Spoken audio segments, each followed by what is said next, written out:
Good afternoon. I am calling the House Elections, Finance, and Government Operations Committee to order, and we're not going to be doing any official business other than introductions, familiarization, and one of the things to be familiar with, some people maybe haven't used one of these rooms before, and you have to turn your mic on and off with a switch. And let us start with introductions. We'll start with the Vice Chair. Thank you, Chair Quam. Representative Pam Altendorf from District 20A Red Wing area, and excited to be serving on the Elections Committee this year. Rebecca Reiners, Committee Legislative Assistant. Dwayne Quam, Chair. Pat Kaluza, Committee Administrator. Will Golding, Republican Research. Elliot Engen, representing District 36A, Lionel Lake, Centerville, Circle Pines, White Bear Township, and North Oaks. Want to make sure I get that all right. Ben Davis, representing District 6A. I'm Matt Gehring from House Research. Chelsea Griffin from House Research. I'm Helen Roberts from the House Fiscal Staff. Well, thank everybody for coming, and we can move on to the, I would think the testifiers would be assistive in helping people understand this committee because it's slightly different than the structure we had previously. So would it be Matt or Chelsea that would be starting out? Mr. Chair, I think we'll actually defer to Ms. Roberts to start with this fiscal component of the committee, and then Chelsea and I will talk through the policy. So dollars make sense.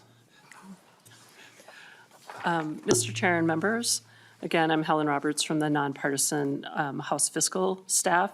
You have a one-page document in your folder that's entitled Elections, Finance, and Government Operations Budget Overview. I'm going to state up front that I'm not exactly sure what the jurisdiction of this committee is, so I'm basing this on what it has been in the past 2 years as far as the finance accounts go. The first is under the Office of Secretary of State, or OSS as we call it. In the past 2 years, this committee has, or its predecessor, had jurisdiction over election change items, not the entire budget of the Office of the Secretary of State, and then also the presidential primary. And you'll note two things under the Office of Secretary of State. There is a link to the budget pages for the Secretary of State. The MMB issues what we call the base budget pages in the fall, and you will find both an agency profile and then what we call the numbers pages that are the base numbers. However, because the OSS is a constitutional office, they actually present their budget request in the fall, separate of the governor's budget. And one of the requests that they have is specifically election related. It's a request for $200,000 in one-time funding for a state match for the additional federal HAVA funds that were released in 2024. And that would be a 20% match to access those federal funds. And there is another document in your packet that looks like this, which is the change item page from the Office of the Secretary of State, and that provides additional detail on that item. And then the second item under the Office of the Secretary of State is a presidential primary. This is an open statutory appropriation that reimburses both the state and local government for costs related to implementing the presidential primary. And this only occurs every other even year. So I will be tracking a cost for that in fiscal year 2028 in terms of making sure that we know that is going to happen. But the next time that will occur and that we need to track costs would be in fiscal 2028. And then moving on, the next agency is the Campaign Finance and Public Disclosure Board. And there are really two parts of the funding for this that this committee has oversight over. The first is the operations of the board itself. And so that is approximately $3.6 million for the biennium out of the general fund. And again, you'll see a link here, and if it's posted online, there's a hyperlink to the agency profile in the base budget pages. And then in addition, this committee has had jurisdiction over the public subsidy program, which I'm sure you know much more about than I do as candidates. It is funded in two parts. There is a statutory general fund appropriation of $2.4 million, which is transferred to the general account of the state elections campaign account. And so that is a specified amount that's in statute, and that really kind of provides the floor for the funding for the campaign or the public subsidy program. In addition, there's what we call an open general fund appropriation that's equivalent to the amount that taxpayers check off on their income tax forms. So the taxpayers don't actually pay for that amount, but then the Campaign Finance Board and Department of Revenue calculate how much has been checked off, and there's then an open general fund appropriation that provides additional funding for the public subsidy program, and that, of course, will fluctuate depending on how much is checked off by the taxpayers. And then finally, on the back page, I just wanted to note one change that was made in the 2023 session and then also modified in the 2024 session. This is not all of the changes that were done in the elections bills in the last 2 years, but I think it's probably the largest in terms of dollar amount and maybe significance for local governments. It was the creation of what we call the voter account. It's the Voting Operations, Technology, and Elections Resources account. And that is now funded in the base at $3 million a year. And so that provides funding that goes through the Office of the Secretary of State, but it's funding available to local governments to provide for a variety of election-related costs. And that's what I have. Thank you. Thank you, Ms. Roberts. Before we see if anyone has any questions, we had a member join us. We've done introductions, so your name and your general area. Thank you, Chair Quam. Jimmy Gordon from District 28A, which is Isani County primarily, and then parts of Chisago County as well. So,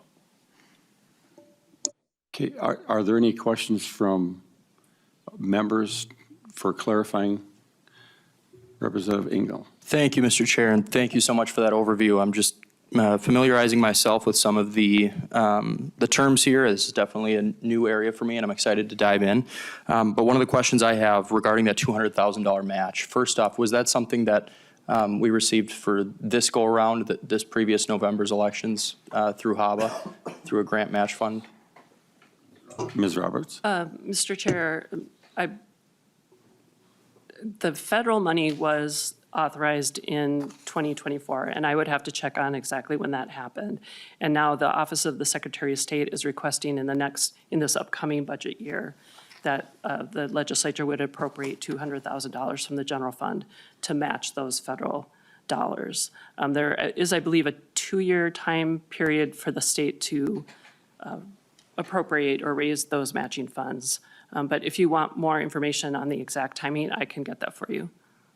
Representative Incan. Thank you, Mr. Chair, and thank you for that. I'm just right now on the 2023 CISA.gov website, which kind of outlines some of the Navigator tools. And I guess I'm just curious, because it allows for states to implement their own types of Navigator programs, with that request that Secretary of State Simon is making, is he also outlining or identifying some tangible steps or goals that he's wishing to utilize that $200,000 to access the $1 million in federal grant funding for physical or cybersecurity purposes? Is that also outlined in his request? Ms. Roberts.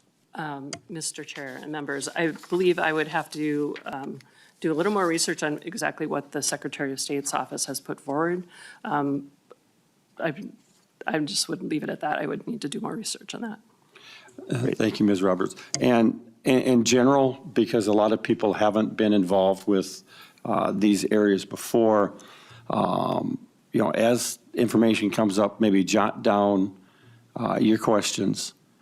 And if we've got the information readily accessible, otherwise, my practice, what I'd like to have is that responses to those questions, when they're distributed, they're shared with the entire committee. And that way, we're all working off the same information and page. And is there any relational information. In other words, you stated the federal dollars, and there are some requirements that we have to meet for that. Are there any other funding streams that aren't from the general fund that are underneath the domain as to make sure that we have the appropriate guidelines to ensure that they're utilized? And like if money's spent on elections by the entities, my interpretation is that there would be some guidance and structure that this committee would make sure were in place to where they were utilized appropriately. Ms. Roberts, any comments? Mr. Chair, just to clarify, are you speaking specifically about the HAVA funds or about just election spending in general? Ms. Roberts, I'm thinking in general because we've all heard about different entities supplying funds and resources. And in order to make sure that the activities that are being funded and performed are within the guidelines and match the appropriateness of statutes, I would assume that there would be some oversight to where they don't adversely affect current practices, add confusion between counties, cities, Secretary of State's domain. And it's more of an open question because I'm not aware that there's been a lot to look at, but I do recall outside entities supplying large quantities of money. And to me, hundreds of thousands or millions is large for voter outreach and other activities. And I just want to make sure that those activities, even though they're not out of the general fund, still are within appropriate guidelines that we have on how we perform our elections. Mr. Chair, members, I think that might be a little bit out of my expertise if we're talking about non-state dollars that enter into elections. It might be something that either the Office of the Secretary of State or other groups could speak to. I certainly can think about that and do some more research into it, but if it's beyond sort of the state funds, and then, of course, as you know, most of the funding for elections in the state of Minnesota is done at the local level, but if you are looking at non-state entities, I'm not an expert in that, but we can pursue looking into that further. Well, thank you. And it was also meant for the other people at the table there, if they have some enlightenment. But how about Representative Ingen? You have a... No, so sorry to butt in again, Mr. Chair, and sorry to overwhelm you with some questions that might be better suited for the Secretary of State himself. I know that that title has not gone lost in the news as of late, but we're excited to follow up with some of those questions coming up next week when it sounds like we'll be having him appear. But just as we're going through this, we want to figure out the best way of administering state dollars for federal match programs, or just administering anything when it comes to our oversight and just the way that we conduct our elections. So don't want to disenfranchise anybody in any way, shape, or form, whether it's government imposed or other actors. So thank you for the opportunity, Mr. Chair. Thank you. Thank you, Representative Ingen. And I believe from past years, I recall approving certain equipment could be purchased locally. So I know there are some guidelines that we set forth because we need compatibility and we need to ensure some standards to what's being utilized. And I don't recall a lot of attention to make sure that that's been ensured. And part of it's my time with the Legislative Audit Commission. I've seen where there's been some wandering, and I was hoping to have some information so we could have confidence, because this committee is meant to have the citizens of Minnesota feel confident that everything's appropriate and there aren't any concerns. And now, which testifier would like to be next? Mr. Chair, I can go next. Mr. Carr. Yeah, Mr. Chair, Matt Gehring from House Research. So I staff both the policy side of elections policy as well as government operations. I don't know that I have a whole lot to add beyond what Ms. Roberts said about elections policy. I'd be happy to come back at a future meeting and dig into any particular, excuse me. Dig into any particular areas you might have interest in on elections policy. Obviously, you all as elected officials know a little bit about this area of the law as successful candidates yourself. So the Secretary of State, local governments, the Campaign Finance Board, the Office of Administrative Hearings all have different roles in the way that elections are conducted, and it's a pretty big area of the law. And so I'm happy to kind of take your direction on the areas you're interested in hearing more about and coming back and talking to you more in depth about that. The Secretary of State's office, the Campaign Finance Board, and the other agencies also, I'm sure, would be willing to answer your questions on particular areas of interest. So I think for this purpose of this overview presentation, though, I'm going to focus on the government operations side of the committee, which is often, particularly for members who are new to this area, a little more nebulous in terms of what the jurisdiction is. So I distributed a memo from our office that provides a list of what I call frequently requested government operations laws, which I think might be helpful to you as you kind of get to know this jurisdiction and get to know the types of questions that you might ask. When you think about government operations historically, first of all, I should say this committee, as government operations, has not existed for several cycles, but historically, the committee did exist and had certain topics that were required by House rule to come before it, and that included topics like administrative rulemaking, the creation of boards and commissions and advisory groups, all required referrals to this committee, and then any bill that would substantially change the structure of a state agency or department also was required to come to this committee. That mandatory referral rule, to my knowledge, well, it wasn't adopted as part of your temporary rules, and to my knowledge isn't intended to come back. So it is in some sense up to the chair to determine kind of the scope and breadth of the government operations jurisdiction. But I would say just generally that the idea of this as a committee jurisdiction is for you all to think about sort of the org chart of state government, like how when new offices or departments are being created, how does that fit in with the rest of the agencies and departments of state government? Is there a clear line of authority for those departments and agencies? Does it make sense for the topic area to have its own department or agency? Thinking about it from that kind of structural level compared to other committees that are interested more in the underlying policy like transportation or health or whatever the topic area is. Your jurisdiction is to sort of make sure that it makes sense and that we're not creating a sort of sprawling set of departments that don't really work well together. So that's the idea of this committee, is to look from that perspective. Administrative rulemaking is another area I know is of interest to many legislators. So Chapter 14 of statute is worth taking a look at. I will tell you in advance that trying to read Chapter 14 is going to drive you a little bit crazy because it is a dense and complicated area of the law. And I'm happy to meet with you and talk with you about it if you want to learn a little bit better. But this is an important area for legislators in particular to know about, because administrative rulemaking is effectively a delegation of legislative authority to an executive branch agency to make policy.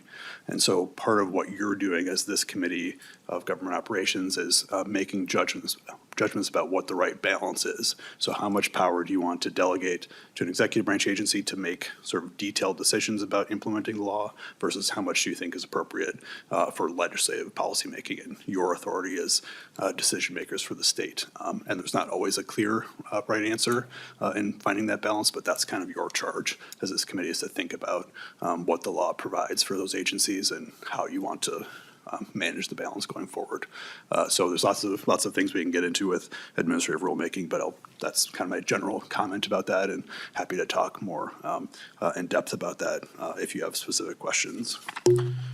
Also in the handout are citations to laws that you might want to take a look at related to pensions. There's a Legislative Pensions Commission that primarily covers this subject area, but policy changes also historically have come to this committee.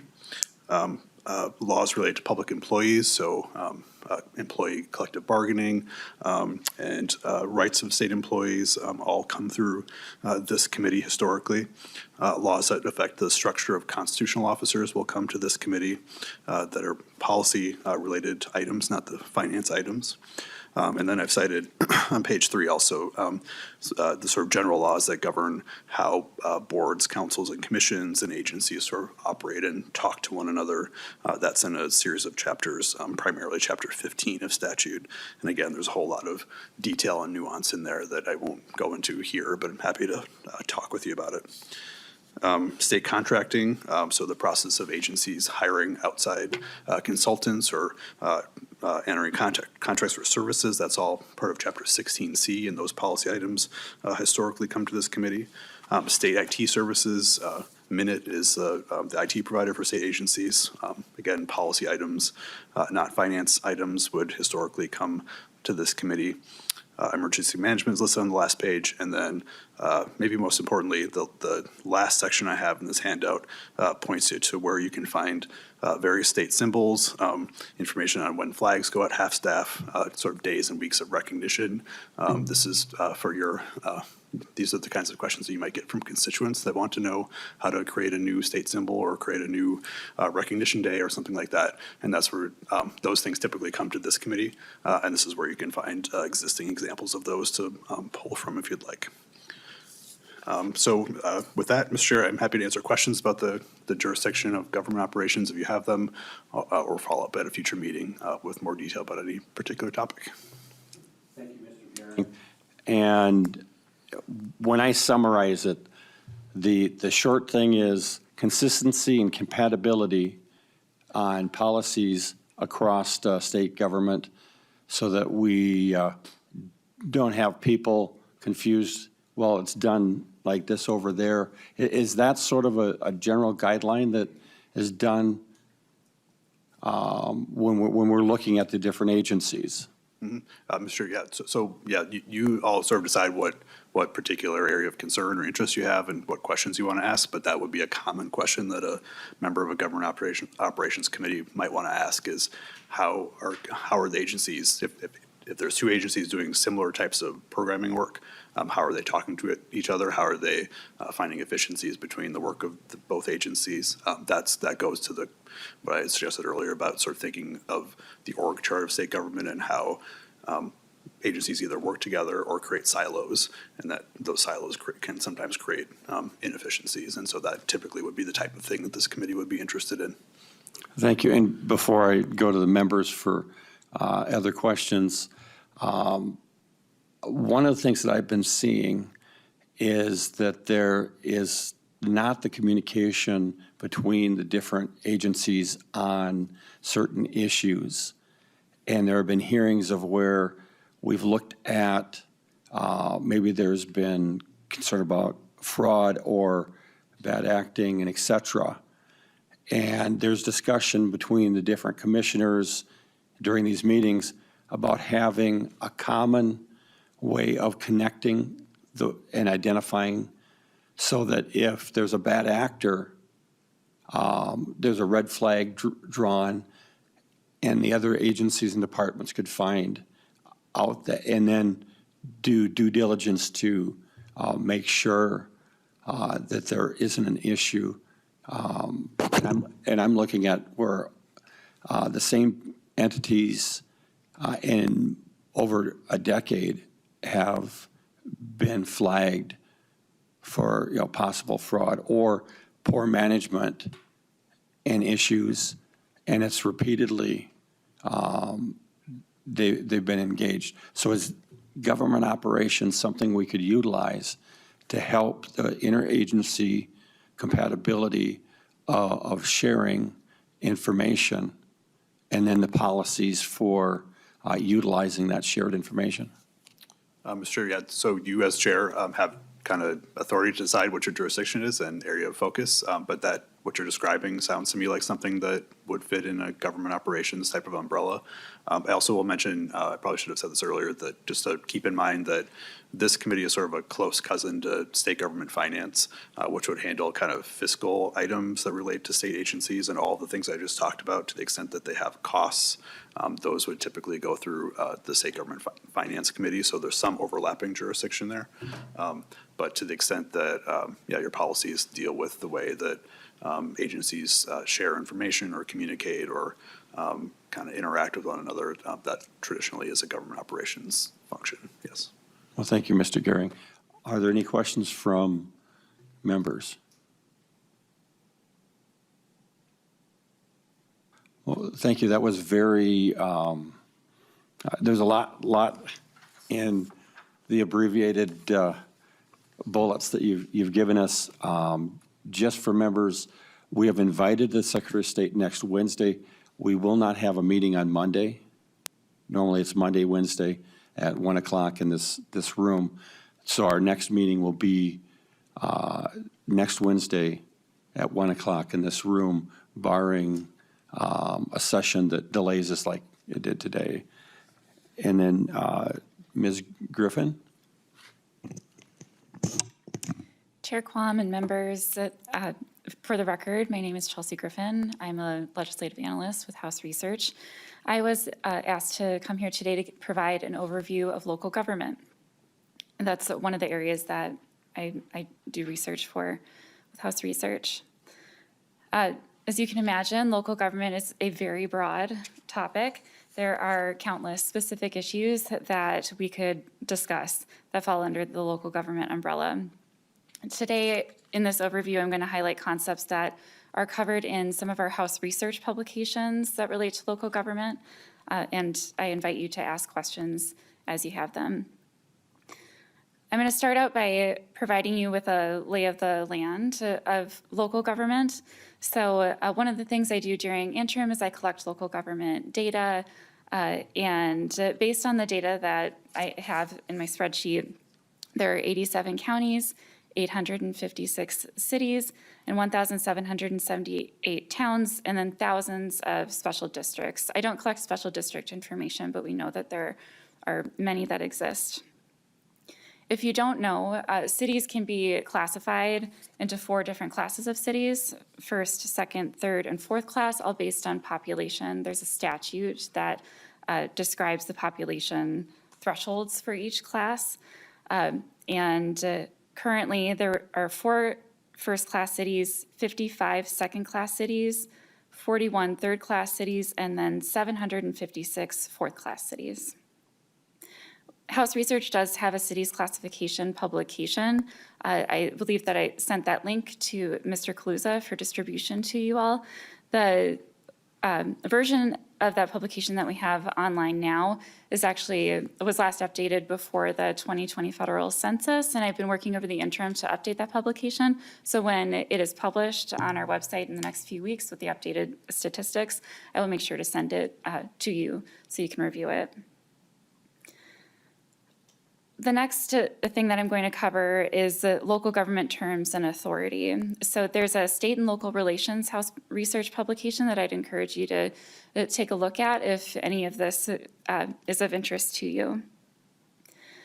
Local government is a general term for governmental entities of the state that provide functions and services at the local level.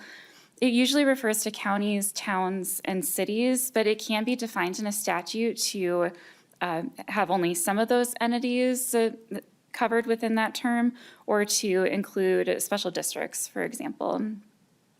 Another term that you'll hear referring to local governments is political subdivision. Political subdivision tends to be a broader term that often includes special districts, but again, it really depends on how the term is defined in the statute. So whenever you're looking at a local government statute, I would encourage you to look for a definitions section that applies so that you know exactly how that authority how it applies to local governments. You'll also hear the term creatures of the state in reference to local governments. So that isn't a term that we generally use in drafting, but it's referring to the constitutional authority that provides that the legislature can provide by law for the creation, organization, administration, consolidation, division, and dissolution of local government units. That's in the Minnesota Constitution, Article 12, Section 3. Minnesota is what's known as a Dillon's Rule state. So Dillon's Rule is in reference to Judge John F. Dillon, who was an Iowa Supreme Court justice, and he wrote a treatise on municipal corporations in 1872. That's considered the first time that the Dillon's Rule was articulated. And the rule is described as local governments possessing only those powers that are conferred by statute or implied as necessary to carry out legislatively conferred powers. So in plain language, that's the legislature defines what local governments can do. There have been two major carve-outs, though, from Dillon's Rule in the state of Minnesota. The first is the authority to have a home rule charter. So a home rule charter is the local constitution that provides for the governmental organization of a local government and for substantive authority to be exercised by the governing body. A home rule charter has to be consistent with the state constitution, and state law can overrule a home rule charter provision. Home rule charter authority is articulated in the Minnesota Constitution in Article 12, Section 4. And just an interesting statistic on relating to city data for home rule charters, of the 856 cities in Minnesota, 107 are home rule charter cities. And Ramsey County also has a home rule charter. In 1987, there was a special law that was passed that allowed the county to study the possibility of a home rule charter, and then the voters in Ramsey County approved a home rule charter in 1990. The second major carve-out from Dillon's Rule is general welfare authority. So local governments may have a broad grant of authority to exercise any power that's not enumerated specifically that contributes to the protection of the health, morals, peace, and good order of the community. Statutory cities and towns have this authority articulated in the Minnesota statutes. Home rule charter local governments can include a general welfare clause in their home rule charter, or for cities, for example, there's a savings clause statute that allows a home rule charter city to use the powers that are granted to statutory cities. So that would include the general welfare. Counties are generally not thought of as having general welfare authority, but there is a provision that in the Minnesota statutes that's sometimes viewed as providing a relatively broad grant of authority, allowing counties to enact ordinances that protect the public health. The next local government topic I'm going to talk about is special legislation. And for more information, there are two special legislation publications that House Research has. I did send a link to one of them to Mr. Kaluza. The Minnesota Constitution prohibits special legislation with the exception of certain special legislation that relates to local governments. A local law is effective only after approval by the affected local government unless the general law provides otherwise. When you're looking at these special legislation bills, you'll see that there's an effective date that states that the section's effective the day after the governing body of whatever the local unit of government is, and its chief clerical officer timely complete their compliance with Minnesota Statute 645.021, subdivisions 2 and 3. So we have the Constitution, the constitutional authority for special legislation for local governments, but then there are provisions in Chapter 645 that have additional requirements. And one of the requirements is a filing of a certificate of approval of the special law with the Secretary of State. Interestingly, if the local government for whom the special law applies fails to file the certificate of approval before the first day of the next regular session of the legislature, the law is deemed to be disapproved by the local government unless otherwise provided in the special law. The final local government topic, or local government adjacent topic that I wanted to cover is the Minnesota Open Meeting Law. We have a publication with House Research that covers the open meeting law. It's the publication that I get the most questions about. The Minnesota Open Meeting Law requires that meetings of governmental bodies generally be open to the public. And the core open meeting law provisions are contained in Chapter 13D, but there are open meeting law provisions throughout the Minnesota statutes. So it's really important for a local government or other public body to be aware of the statutes that apply to them and then review those statutes to see if there are additional open meeting law requirements beyond Chapter 13D. The Minnesota Supreme Court's articulated 3 purposes of the open meeting law. The first is to prohibit actions being taken at a secret meeting where it's impossible for the public to be fully informed about the public board's decisions or to detect improper influences. The second purpose is to assure the public's right to be informed. And the third purpose is to afford the public an opportunity to present its views to the public body. You should know, though, that there are some exceptions to the general principle that the meetings have to be open. A governing body can close a meeting under certain circumstances. So some examples would be attorney-client privilege, labor negotiations, employee evaluations, and discussion of security issues and property transactions. Mr. Chair and members, that is my overview at a very high level of local government, but I would be happy to answer any questions you may have or answer questions offline if you have questions about a specific topic. Thank you, Ms. Griffin. And I like how you had things organized and structured. If you've got you can boil down sort of your crib sheet and notes so that would be a good reference for us to, for members and legislators to utilize if they're not familiar. But even if they're familiar, I like the way you had organized and set it down. And I think that'd be a nice thing to have in our reference. So if you could send that along, that would be most wonderful. And then the Representative McDonald, the rest of us sort of our name and where our district is, just sort of a quick intro. Very good. Thank you, Mr. Chair. My name is Joe McDonald from the Wright County of Minnesota. I've been in the legislature now, God save us, 14 years, going on my 15th year. I'm proud to be on the committee with you, Chair Quam, my first time on elections. And my apologies for being late. I took that long tunnel back to the Centennial, only to find out the meeting was back here. So a little confusion on the first day that happens to a freshman. So my apologies for the tardiness, but happy to be here. And I do have a question for the testifier. Representative McDonald. Mr. Chair, thank you.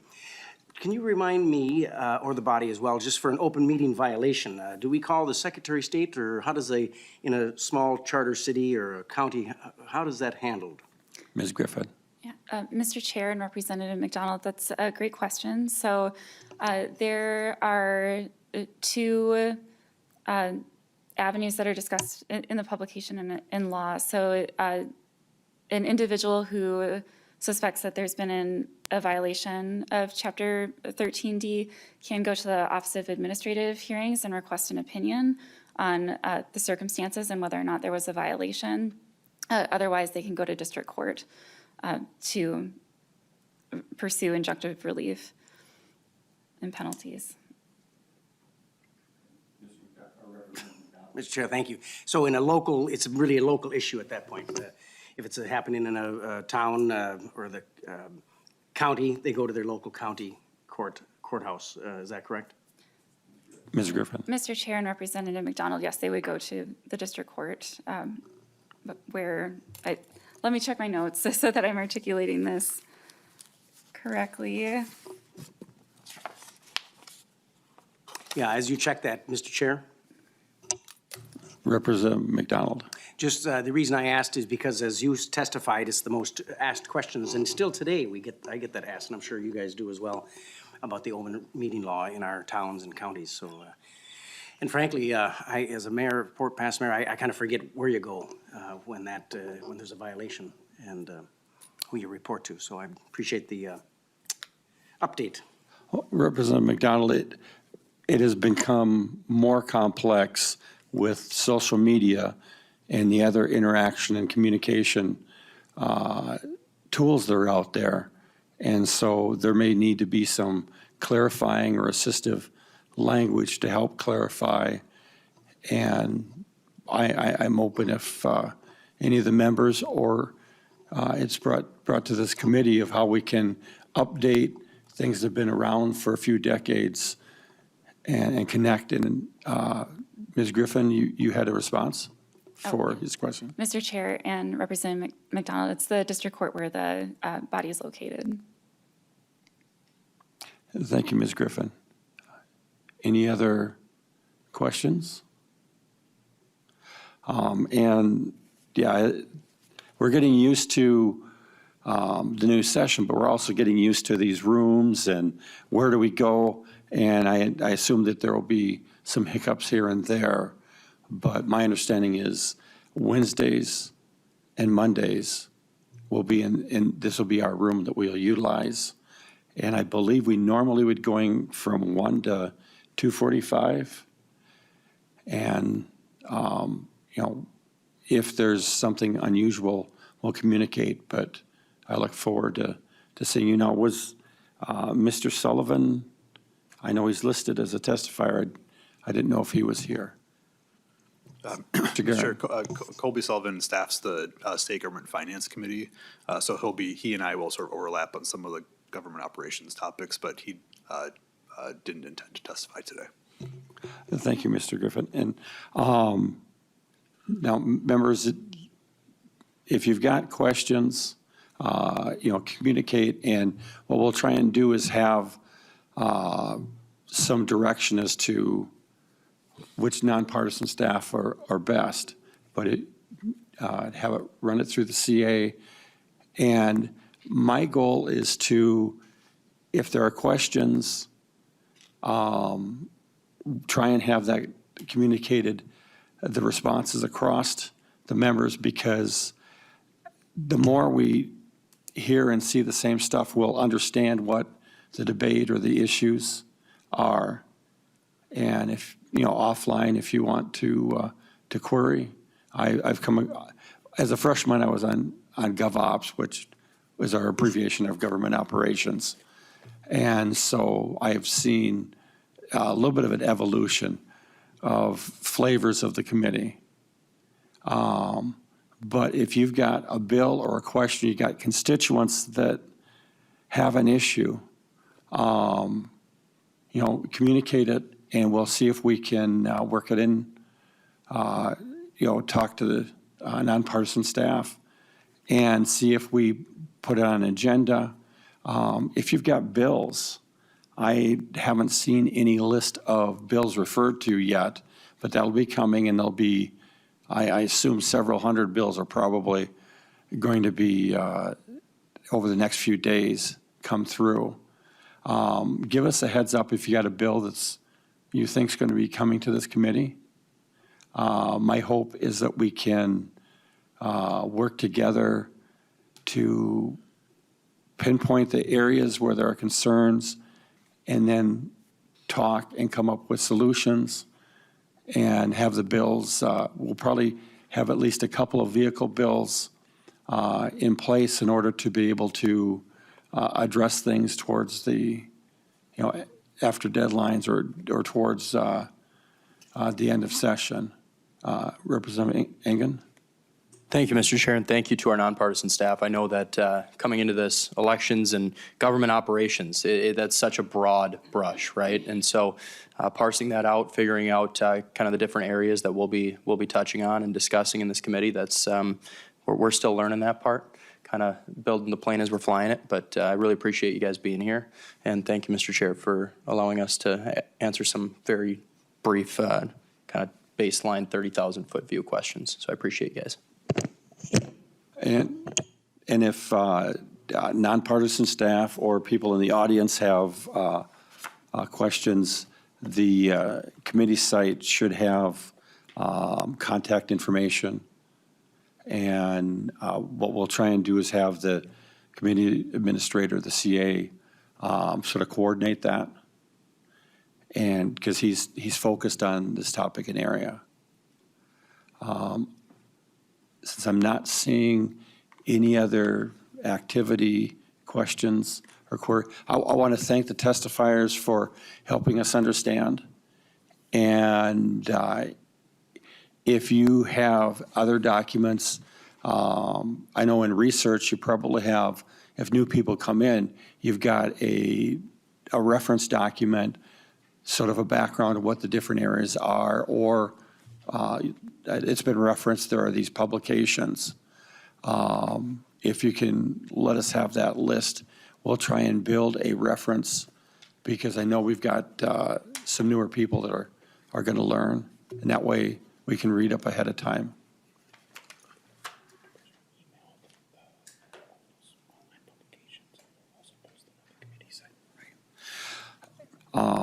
And I know a lot of the information's been shared, and we're working on getting things posted. I think the committee that was put on the registry, the journal, today.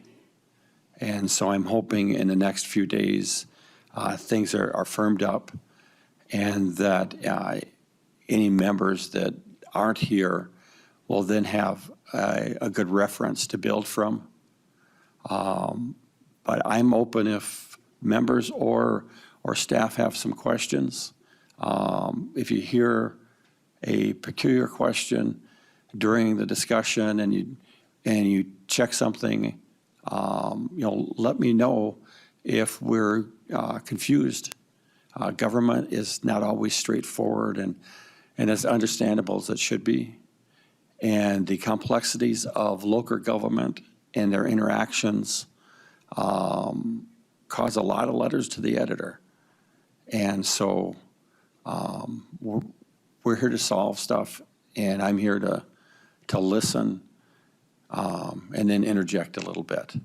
But not seeing any other business before us, we are adjourned.